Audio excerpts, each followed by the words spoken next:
তাহলে আমরা এনএসআইডি বলতে কি বলি? নন steroidal anti inflammatory drug.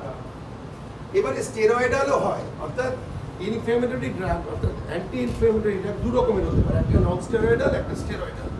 Steroidal যেটা অর্থাৎ স্টেরয়েড যেগুলো ইউজ করা হয়, প্রেডনিসোন এরকম আছে, আরও আছে, ব্র্যান্ড নেম হচ্ছে প্রেডনিসোন। যেমন এরা কি করে, এরাও ইনফ্লামেশন কমায়, এগুলো অ্যাকিউট কেসে ইউজ করা হয়, যখন দেখছি কিছুতেই কমছে না তখন সেই সমস্ত ক্ষেত্রে। কিন্তু এটা খুব রিস্কি, কারণ এটা হ্যাবিট ফর্মিং হয়, এটা ডিপ্রেশন ঘটায়, ইনডাইজেশন করে, এরকম অনেক সাইড এফেক্টস আছে।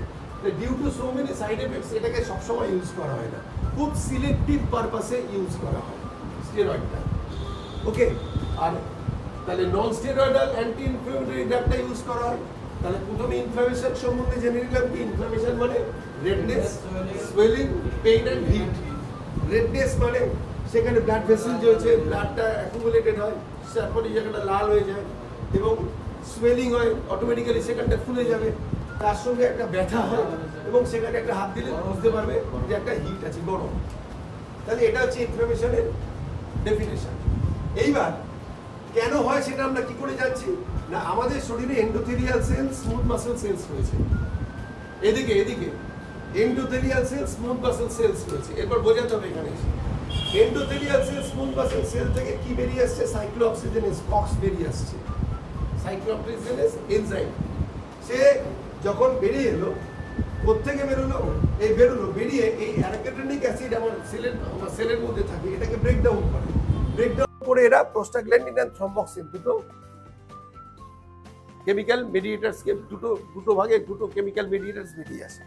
প্রোস্টাগ্ল্যান্ডিনের কাজটা হচ্ছে ইনফ্লামেশন তৈরি করা, ইনফ্লামেশন হয় প্রোস্টাগ্ল্যান্ডিনের জন্য, আর থ্রম্বক্সিনের কাজ হচ্ছে ব্লাড ক্লটিং।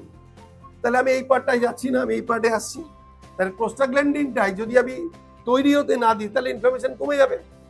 সাইক্লোঅক্সিজেনেস এনজাইমটাকে এই প্রোস্টাগ্ল্যান্ডিনে কনভার্ট করতে দেয় না এনএসআইডি। এনএসআইডি সাইক্লোঅক্সিজেনেস এনজাইমটাকে ইনহিবিট করে দেয়, এটাকে ব্লক করে দেয়। যেহেতু ব্লক করে, তখন আমার প্রোস্টাগ্ল্যান্ডিন তৈরি হতে পারে না, কারণ prostaglandin is the cause of inflammation. Automatically inflammation আমার কন্ট্রোল হয়ে যায়। বোঝা গেল? এটা কোনো কোশ্চেন আছে এর মধ্যে জানার? ক্লিয়ার পুরো ব্যাপারটা? ছবির মতন জিনিসটা পুরো একদম।